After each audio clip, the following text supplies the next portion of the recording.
सभी लोग बच्चों को शिक्षा देने के लिए आए हैं। सरकार बीपीएससी से बहाली करे चाहे यूपीएससी से बहाली करे, उससे कोई अंतर नहीं पड़ता। सभी लोग भाई हैं, सभी हमारी बहनें हैं, सब लोग मनोयोग के साथ पठन पाठन करेंगे। वो लोग को यह कहने आए हैं कि फिर हम आ गए हैं, अब उसी जोश खरोश के साथ बच्चों का सेवा होगा, बच्चों पठन पाठन में कोई कठिनाई होगी उसको दूर किया जाएगा और पूरी मजबूती के साथ शिक्षकों की भी आवाज को जो कूंद पड़ गया था उसको मजबूती से। राजा का बेटा ही अगर राजा होगा, कोई साथी होंगे तो बुरा ना मानेंगे, तो फिर लोकतंत्र की खूबसूरती कहां गई?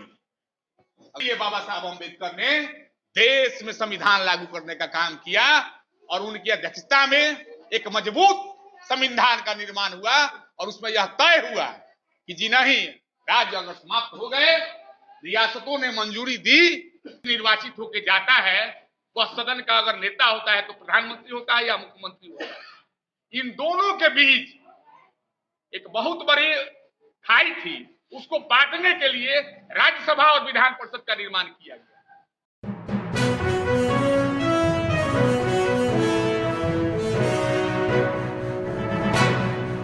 नमस्कार साथियों, मैं रजनीश भारती। आप देखना शुरू करते हैं महानायक टीवी न्यूज।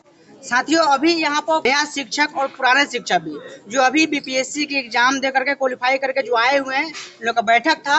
यहाँ पर नेताजी भी आए हुए हैं, उन लोग से जानने की कोशिश करते हैं कि बैठक का उद्देश्य क्या था।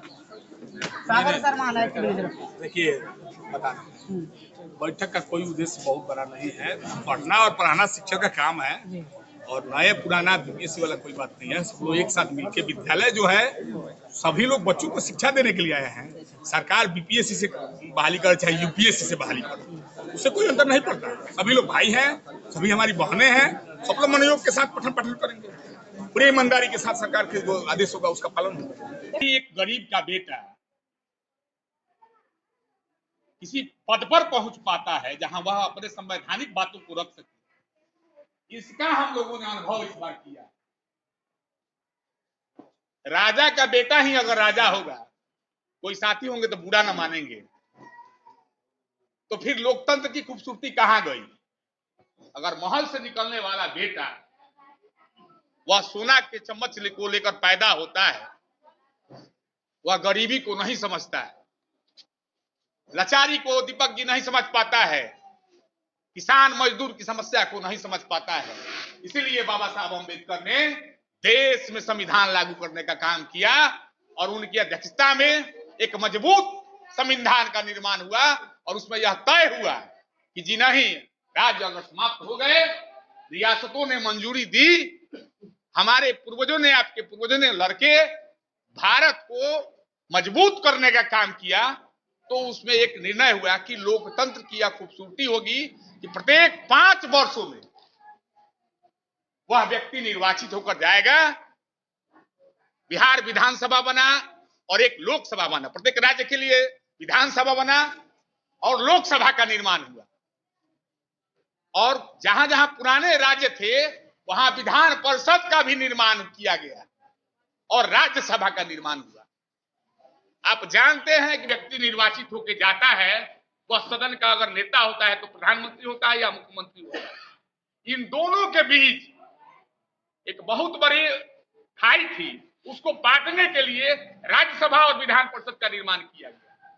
ये ना के ना प्रकेना अगर गलती से कोई व्यक्ति आता है सदन में तो उस पर अंकुश लगाने के लिए विधान परिषद का निर्माण किया गया और राज्यसभा का निर्माण किया गया। यानी कोई नीति निर्धारण अगर आप पारित करते हैं, अध्यक्ष जी बता रहे थे, आप हम शिक्षक हैं इसलिए सिर्फ शिक्षा और शिक्षक पर ही बात करेंगे, बाद में किसान की बात होगी, बाद में अन्य लोगों की बात होगी कि भाई जब शिक्षित लोग हो जाएंगे तो उनके मत को लोग लूट नहीं सकते। जब शिक्षित लोग हो जाएंगे तो भ्रष्टाचार स्वयं समाप्त हो जाएगा। जब लोग शिक्षित हो जाएंगे तो विचारों के आदान प्रदान करने में उनको जानकारी होगा। कोई भी गलत अगर निर्णय लिया जाएगा उस पर जनता के द्वारा आवाज उठाया जाएगा। तो हम लोग उस रास्ते में निकले। 2 पन्ना का वह चिट्ठी था और मैं याद पुनः इनको याद दिलाना चाहता हूं। उसमें जहां कहीं भी हम लोग कुछ लिखते थे तो इनसे राय लेते थे। इंद्रजीत भाई गुआ है, संजय भाई, जलालू भैया, सर पूछने आपको बर्खास्त मतलब क्यों किया गया था? वो चुनावी मुद्दा था, उसमें बर्खास्त हुई। अभी आप आए हैं तो अभी क्या होने वाला है? कुछ नहीं होने वाला है।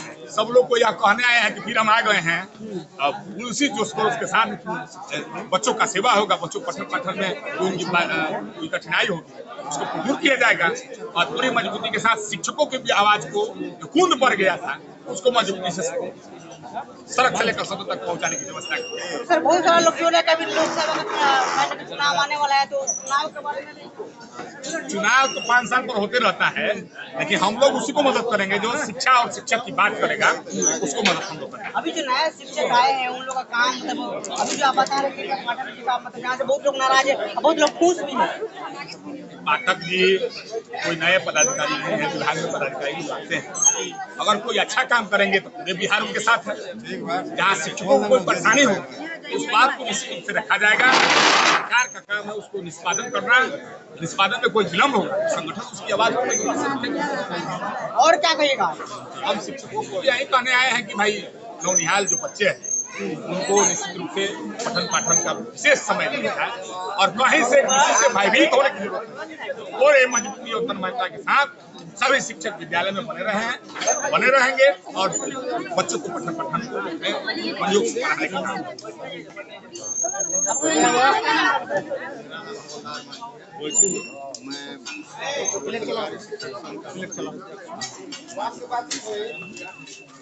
जग जी का पुनः शिक्षा विभाग में योगदान देना, शिक्षक जग जी का जिलाध्यक्ष भाई सुरेंद्र महाजन का जैसे योगदान का पता लगा शिक्षकों में जान आ गया, बाल आ गया, खुशी की लहर हुई। आज सम्मान आयोजन बनियापुर प्रखंड में रखा गया था, सभी शिक्षक आए थे और साथियों देख सकते हैं कि मैंने सर से मैंने बात विचार किया और पूरा बातें में आप लोग क्या राय है, मैं प्रतिक्रिया बताइए।